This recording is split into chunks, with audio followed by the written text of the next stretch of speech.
Welcome to the DCTV News at Noon program. I'm Kelsey Kiesling. And I'm Kendra Cook. The Dolores County Broadcasting Network is the producer of DCTV with support from the Southwest TV Translator Association. If you have a news topic or tips you'd like to see covered, give us a call. The studio number is 677-4119. Today's show runs on Monday at noon and is rebroadcast at 3 and 6 p.m. and again re-aired on Thursday at noon, 3 and 6. We've had some feedback that viewers would like to see the news be more engaging and more animated, so we'll be giving that a go. Please do give us a call or email or stop either of us on the street to talk. We welcome your opinions and suggestions. Today is December 11th, 2017, and now here's the news at noon. According to the Cortez Journal, the FBI is casting a wide net for potential victims of sexual abuse by a man who lives on a remote Arizona reservation, world-renowned for its blue-green waterfalls. Fidel Jones pleaded not guilty to several charges of abusive sexual contact and theft in October. He's scheduled to go on trial next year. According to the FBI, Jones offered to conduct a sweat lodge ceremony for a Canadian tourist and her friends in May when they traveled to the Havasupai Reservation for a wedding ceremony. Once in a small mud hut, authorities say Jones sexually assaulted a woman by intentionally touching her directly and over her clothing without permission. Jones, who lives in the small reservation village of Supai, performed two separate ceremonies for members of the wedding party, the FBI said. The agency said it has received reports that others might have been victimized under similar circumstances as far back as 2002, said FBI Special Agent Brian Fuller. He declined to elaborate, but said the agency is mandated to identify victims and provide them resources. Because they were international tourists, we know a lot of people traveled down to Havasupai. That's why we put out the broad request, he told the AP. Jones's attorney, John Trebon, declined to talk about the criminal case Friday, but said he's surprised the federal government is trolling for victims and did not notify him about it. I think it's a dangerous practice, he said. I don't know if they're offering some sort of economic incentive to these people. My fear is that it could procure false claims, he said. The FBI has a questionnaire on its website for potential victims and notes they could be contacted by the agency for more information. The Journal has been following the Paths to Mesa Verde project over the past several years. After the last meeting, they reported on the easement issue being the most critical at this juncture, saying planners are still seeking the optimum path of least resistance for a proposed non-motorized trail linking Cortez, Mesa Verde National Park, and Mancos. Paths to Mesa Verde envisions a 20-mile trail connecting local towns and area attractions, including the Montezuma County Fairgrounds, the Phil's World Trails, and Southwest Colorado Community College. The ambitious project is in its third year of planning phase, being funded by local, county, and municipal governments and a $400,000 grant from the Colorado Department of Transportation. County land planner James Dietrich said last Monday during a community meeting attended by about 40 people, quote, "The main challenge is right-of-way agreements through private property for the trail." For the past year, trail contractors and the county have been knocking on doors of dozens of landowners to see if they will consider offering easements, either through leases or by selling segments of land. They were asked to mark up property maps, red for no way, yellow maybe, and green for yes on the assessment on the easement potential. Project planner Kathy Fulton noted, quote, "An issue we have run into is that some of the private land is owned by absentee owners or investment groups difficult to reach. The trail could run on the north or south side of the highway or both. Maps show a lot of red, but there are still potential routes around them.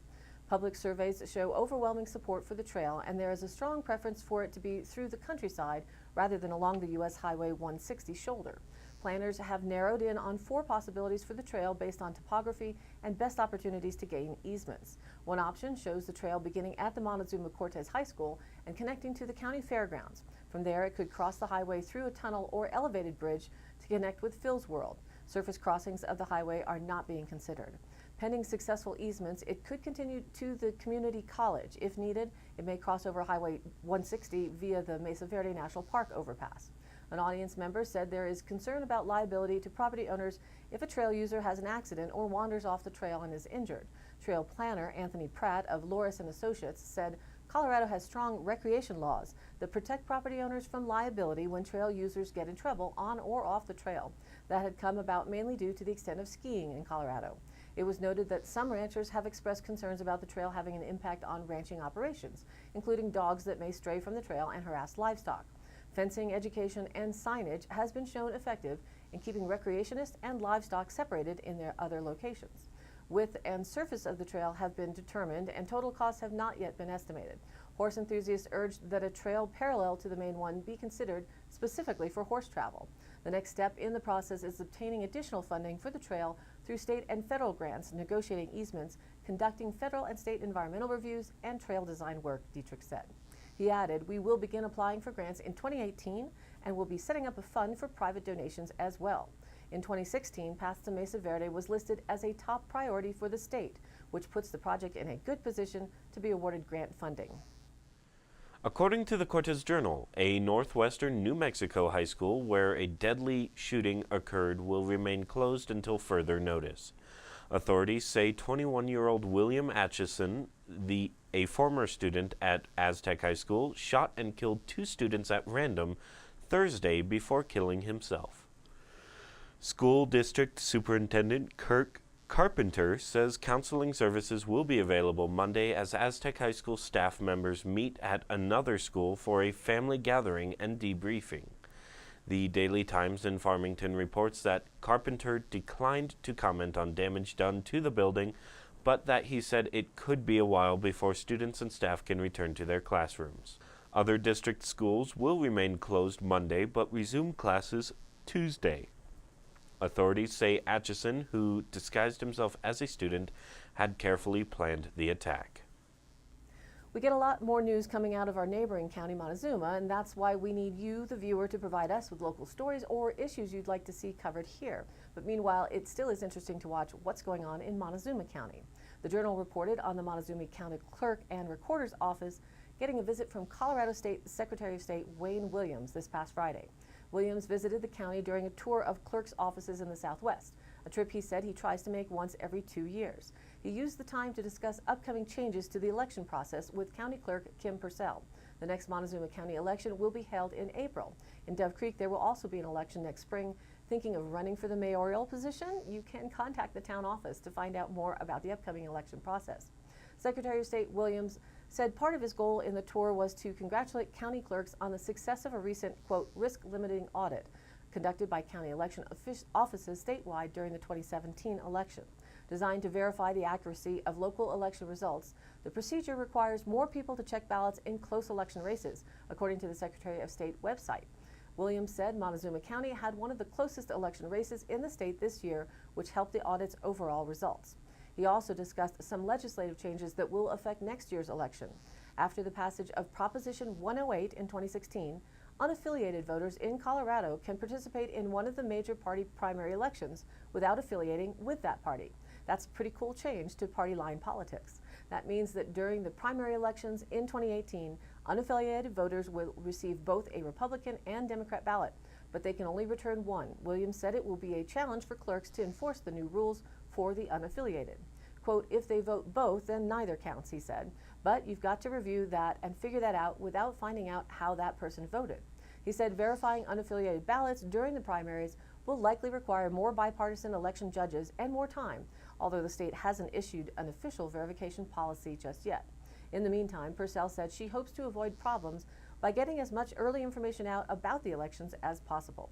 January 2nd is the deadline to affiliate with a party to run as a candidate in 2018 primary election. January 8th is the deadline for voters to affiliate with a party to vote in the precinct caucuses, which are held on March 6th. Montezuma County will be holding elections for several local governing positions in April. All local primary and general elections next year will be held by mail-in ballots, and we'll get you all the information on who's running in Dove Creek within Dolores County in January. Reported by the Cortez Journal, in light of the school shooting in Aztec, New Mexico, Montezuma-Cortez RE1 district released a statement about school security. According to New Mexico State Police, 3 people are dead, including the shooter. About 11 a.m. Thursday, Superintendent Lori Hockness released a statement about heightened security measures in the district in light of the shootings. According to the release, the district received notification of the shooting and wished to assure the public that security will heighten in light of the events. County, city, and tribal law enforcement agencies have increased their pressure at RE1 campuses and will be present at each school during student release at the end of the school day, according to the news release. Harkness also expressed condolences for the Aztec School District. The state has established an anonymous tip line for school safety. Anyone is encouraged to call with concerns potentially impacting student and staff safety. The number is 1-877-542-7233. And now let's take a look at the weather. Taking a look at the national weather map by the National Weather Service and NOAA, the forecast shows the big H for a high pressure system remaining across much of the U.S., Mexico, and Canada. While New England down to the Appalachians, up into the Midwest, and back to the Dakotas, they are still under the threat of heavy snow warnings, on top of the snow they've already seen over the past several days. That might be a good thing to keep an eye on if you plan to travel back east over the upcoming holidays. Regionally, it's quite a dull forecast, as above normal temperatures and dry weather will rule the forecast through the week. Strong valley inversions will result in poor smoke dispersal for any prescribed burns on the western slope. We can see that as you head into Cortez, that layer of smoky haze that hangs over the town in the morning. So again, maybe there should be a big D for dry over our area, the exception of some moisture dropping flurries or very light snow over the northern and central Divide Mountains may come in Wednesday night. According to the National Weather Service's models, they believe there is a potential to finally be bringing in a strong enough wave out of the Pacific to disrupt the ridge that's been holding us in weather limbo, along with a fast-moving wave impacting the central Rockies by the weekend, that this combination may result in precipitation rates looking fairly light, but it is at least a change. They continue with saying, unfortunately, there is nothing significant showing up beyond this point. So weather watchers, maybe it's time to start taking a good hard look on what else is happening in our ecosphere or dome or whatever it is that we live in that might also be affecting or directing these weather patterns that appear to be anomalous in our times. More on that later in the week. For today, let's stay in the present in our moment here in Dove Creek within the DCTV 5-day forecast outlook. Sorry if it seems a little boring and repetitive, because it is. Today is sunny with a high near 50, north wind 10 to 15 miles an hour. Tonight clear with a low around 21, north-northeast winds 5 to 10 miles an hour. Tuesday sunny with a high near 54, east-northeast winds around 5 miles an hour, becoming west in the morning. Tuesday night clear with a low around 23, north-northeast winds around 5.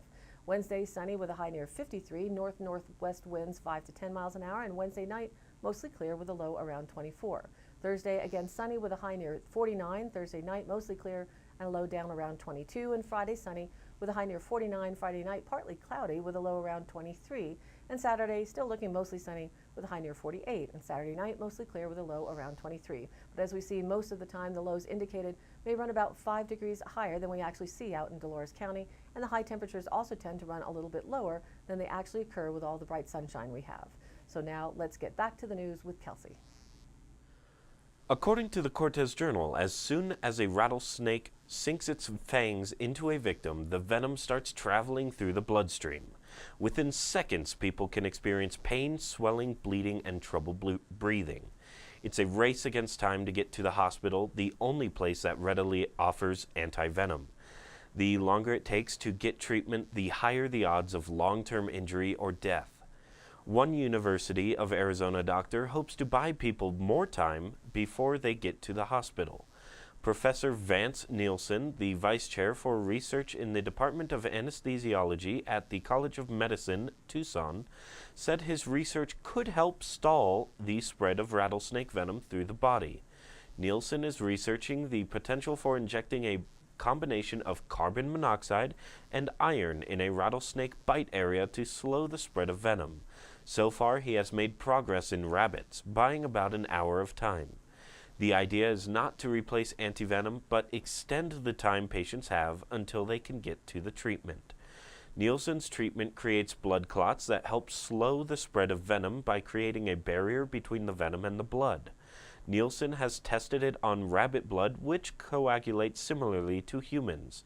He also has had success with infected rabbits, but he has not tested effects past an hour. He plans to continue to test rabbits infected with venom.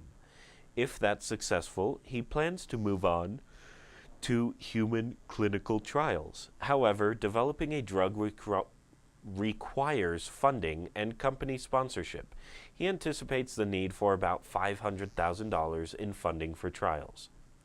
He said he's not yet sure how people will administer the treatment, but he believes a patch or injection would work best. Nielsen said EMTs and hikers could carry the medication. Last week, we hit some cold, dry days that reminded us we are indeed in December, and those temps actually were close to average for our area. It was nice to have the days warm up over the weekend, but I still had to break ice on the stock tanks in the morning as we hit lows or just about 12 degrees on the overnights. Which brings me to the water issue. The Journal reported on McPhee managers having concerns about our dry early winter. They stated winter is off to a slow start in the Dolores Basin, and it's becoming a concern for McPhee reservoir managers. Mountain snowpack is sparse, with more brown ground showing than the white stuff. Snowtells situated at various elevations in the Dolores Basin are recording 18% of normal precipitation for this time of year. That according to National Resource Conservation Services. Last year at this time, the basin was at 122% of normal. Mike Preston, general manager for the Dolores Water Conservancy District, which manages McPhee, said, quote, "We are concerned about lack of snowpack, but it is still early in the season. A silver lining is that McPhee has strong carryover storage of 137,000 acre-feet thanks to above-average snowpack and runoff from last winter. Active storage of 270,000 acre-feet is needed to provide full water supply for farmers in 2018.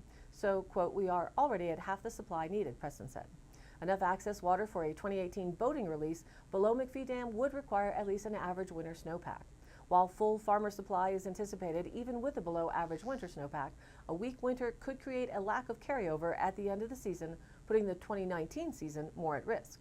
The U.S. Drought Monitor shows that western Colorado and eastern Utah have moved into the moderate drought category, and the dry trend is expected to continue according to forecasts. A strong high-pressure ridge stretching across the western U.S. is preventing storms from reaching Colorado, said Megan Stackhouse, a meteorologist with the National Weather Service. As I've reported in our DCTV weather segment, the rest of December looks drier than normal as the high-pressure ridge is expected to stick around. Also, a La Nina weather pattern forming in the equatorial Pacific tends to favor the northwest with wet storms with less precipitation for the southwest. However much people like to worry about this or that, they say there is still plenty of time to get snow. Talking with local farmers and ranchers in Dove Creek, in times past where December has been bone dry, usually the following spring is a really wet one. So for now, though we aren't looking favorably for a white Christmas in the Four Corners, at our elevation, January is just around the corner.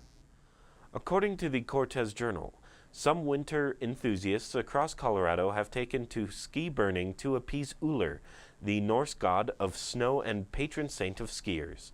The pagan ritual is meant to reverse the southwest Colorado snow drought, which is expected to continue into this week. Norv Larson, a meteorologist with the National Weather Service in Grand Junction, said the recent cold snap came from the Arctic system from the north. To the dismay of many skiers, little to no precipitation is expected this week, Larson said. And while the cold weather feels appropriate for December, temperatures will likely warm up, he said. Ski resorts are taking advantage of the cool temperatures, though, which have been favorable for snowmaking efforts. Purgatory Resort spokeswoman Kim Euler said crews have been working around the clock to make more snow. Additional terrain at Purgatory is expected to open Friday, and the resort will start to offer beginner ski lessons.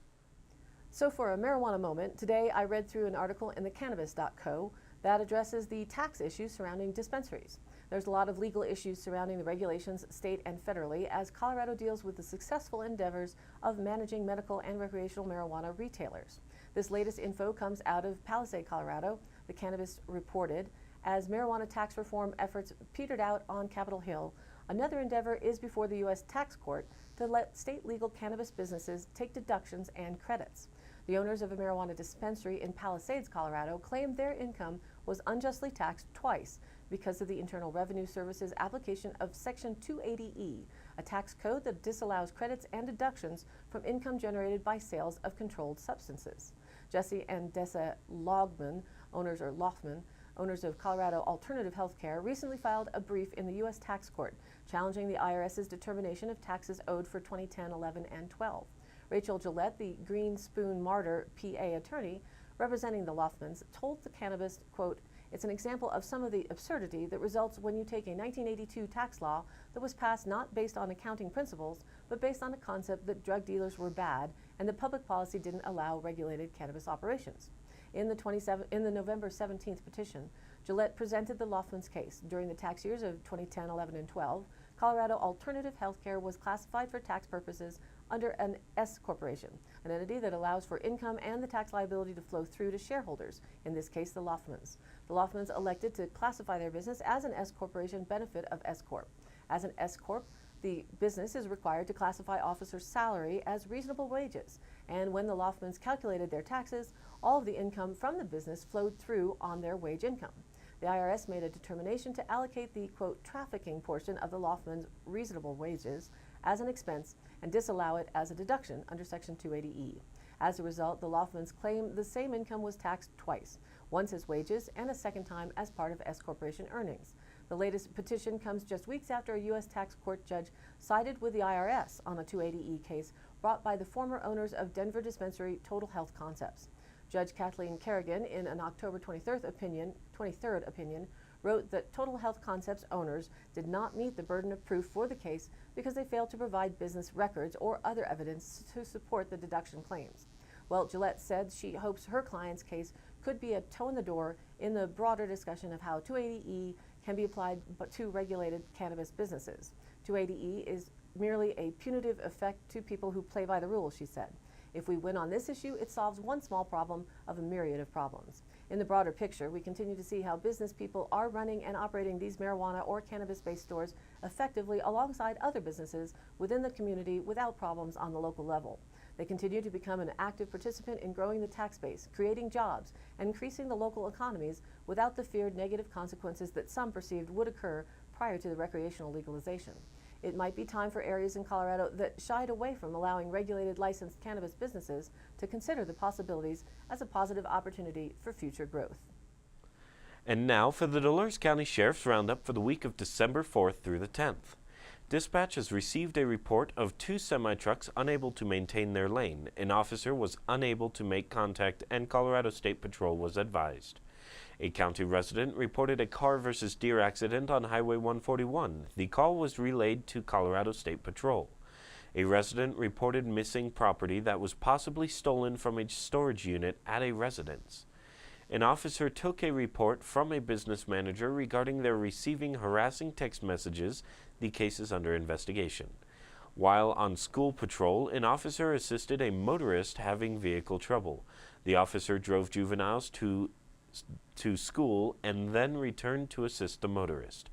A ring was found and then turned in. If you are missing a ring, please contact the sheriff's office with its description to determine if it is yours. An electronic tablet was found and turned into the sheriff's office. If you are missing a tablet, contact the sheriff's office with its description. A debit card was also found and turned into the sheriff's office. The owner was notified and the card returned. A hit-and-run single-car motor vehicle accident was reported by a town resident. An officer responded but was unable to locate the suspect vehicle. That concludes today's roundup. Stay tuned for continued updates. Today's High Canyon Country happenings. Yes, it's that time of year again. One of the most popular event listings on Facebook is Mesa Verde Luminary Holiday Open House at the park from 4 to 9 p.m. on Thursday, December 14th. Everyone is invited to join park staff in this holiday celebration featuring special tours, luminarias, musical entertainment, and refreshments. Luminarias will glow along the pathways throughout the Mesa Verde National Park headquarters area, a National Historic Landmark District. They suggest, as would I, to dress warmly and bring a flashlight. More information is available on their Facebook page. On Friday, December 15th, the Dolores Dollar Drawing for Shop Local 2017 will be held at GST Liquors in Dolores. That's from 5 to 6 p.m. There will also be a wine tasting community social, along with that chance to win up to $500. Shop Local Dolores Dollars runs between November 25th and December 15th, so there is still time to enter into the drawing. For every $10 you spend at participating merchants, you receive a chance to win big. Dolores Chamber of Commerce coordinated this great event to encourage everyone to, quote, shop where you live. For details, visit DoloresChamber.com. And this coming Saturday, December 16th, is the annual Ugly Christmas Sweater Party at the State Line Bar and Grill. Of course, it's at the state line on Highway 491 on the border of Utah and Colorado. They say to put on your ugliest Christmas sweater and come party with them. Prize for the best ugliest, drink specials, giveaways, and a free shuttle for a safe ride home. Call them for more information at 970-677-2649. All of these happenings are posted on the DCTV News at Noon Facebook page, along with the YouTube replays, weather, and original stories and local posts. To share your event or information, contact us. You can email dcbnnews@gmail.com or call the station. It's 970-677-4119. We look forward to hearing from you.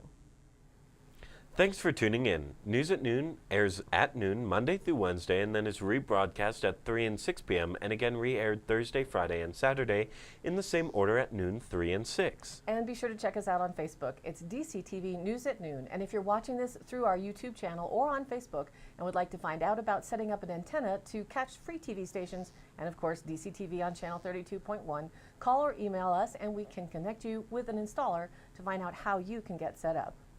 For Kendra Cook with DCTV and the News at Noon program out of Dove Creek, USA, I'm Kelsey Kiesling. Thanks for watching.